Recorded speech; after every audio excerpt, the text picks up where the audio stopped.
Bangla Tribune আজকে একটা খবর দিয়েছে। সেই খবরের শিরোনাম হচ্ছে, ভারতের সঙ্গে সম্পর্কের টানাপোড়েন, বাংলাদেশকে কাছে টানছে চীন। এটা তো দর্শক বলার অপেক্ষা রাখে না যে সাম্প্রতিক সময় জয়শঙ্কর এবং আমাদের পররাষ্ট্র উপদেষ্টা তৌহিদ হোসেন যেই বক্তব্য রেখেছেন, তাও কি ওমানে মাস্কাটে দুইজন বৈঠক করার পর এবং ঢাকায় পররাষ্ট্রমন্ত্রী পর্যায়ের বৈঠক হবে সেটি জানা সত্ত্বেও, এমনকি এপ্রিলে প্রধান উপদেষ্টা ডক্টর মোহাম্মদ ইউনূস এবং নরেন্দ্র মোদী সাক্ষাৎ করতে পারেন, এমন সম্ভাবনার পরেও টানাপোড়েন চলছে।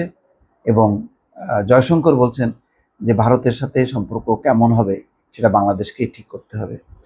আর তৌহিদ হোসেন তার জবাবে বলছে যে বাংলাদেশের সংখ্যালঘু বিষয়টি ভারতের ইস্যু না, এটা বাংলাদেশের ইস্যু। তো তিনিও বলছেন যে হ্যাঁ, ভারতকেও ঠিক করতে হবে যে বাংলাদেশের সাথে সম্পর্ক কেমন হবে। তো এরকম বোঝা যাচ্ছে যে বরফ গলেনি এবং টানাপোড়েন চলছে। সেই রকম টানাপোড়েনের মধ্যে বাংলাদেশ থেকে 22 সদস্যের একটি প্রতিনিধি দল 10 দিনের সফরে গেছে চীনে। নেতৃত্ব দিচ্ছেন ডক্টর আব্দুল মঈন খান, এবং সেখানে শুধু বিএনপি না, বিএনপির সাথে জোটে আছে বা সমমনা বেশ কয়েকটি রাজনৈতিক দল, এমনকি ইসলামী রাজনৈতিক দলও এখানে আছে। এর আগে জামাতের টিম গেছে, তারও আগে বিএনপির টিম গেছে। খুব অল্প সময়ের মধ্যে কিন্তু ঘন ঘন এই যাত্রা বোঝাই যাচ্ছে যে এখানে রাজনৈতিক সম্পর্কটা গভীর করতে চাচ্ছে, বাণিজ্যিক সম্পর্ক তো আছেই। ফলে এই যে বিরোধের ভেতরে কিন্তু খুব চীন যে ঢুকে যাচ্ছে তার এটি হলো বার্তা। এখানে বলা হচ্ছে যে ভারতের সঙ্গে কূটনীতিক টানাপোড়েনের মধ্যে বাংলাদেশকে কাছে টানতে সক্রিয় চীন। এরই পরিপ্রেক্ষিতে বাংলাদেশের 22 সদস্যের একটি প্রতিনিধি দল 10 দিনের সফরে চীন গেছে। ওই দলের রাজনৈতিক নেতা, সুশীল সমাজের কর্মী, বুদ্ধিজীবী এবং সাংবাদিকরা রয়েছেন। প্রতিনিধি দলের এক নেতা ব্রিটিশ সংবাদ মাধ্যম বিবিসিকে নিশ্চিত করেছেন, সফরকালে তারা চীনের সরকারি কর্মকর্তা, ক্ষমতাসীন কমিউনিস্ট পার্টির শীর্ষ নেতাদের সঙ্গে বৈঠক করবে। বিশ্লেষকরা বলছেন, বিভিন্ন বিষয়ে বাংলাদেশ ও ভারতের মধ্যে কূটনৈতিক উত্তেজনা বৃদ্ধি পাওয়ায় চীন ঢাকার সঙ্গে সম্পর্ক জোরদার করার চেষ্টা করছে।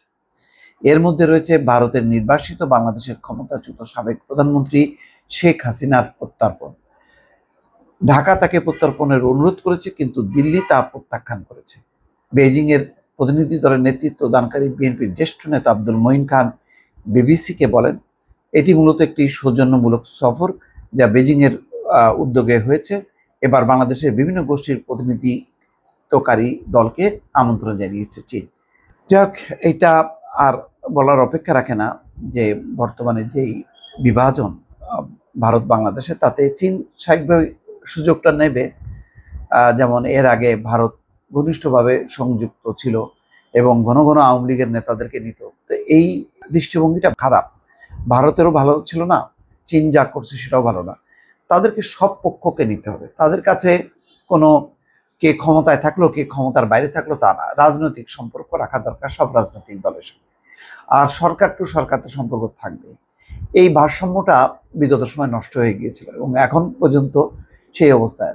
আর এখন তো ভারসাম্যের কোনো প্রশ্ন নেই, এখানে তো আওয়ামী লীগ পতিত, তার তো কোনো অবস্থানই নেই। ফলে এখন যারা আছে তাদেরকে নিয়েই ভাবছে চীন, কিন্তু কোনোভাবেই সেই ভাবনার মধ্যে নেই ভারত।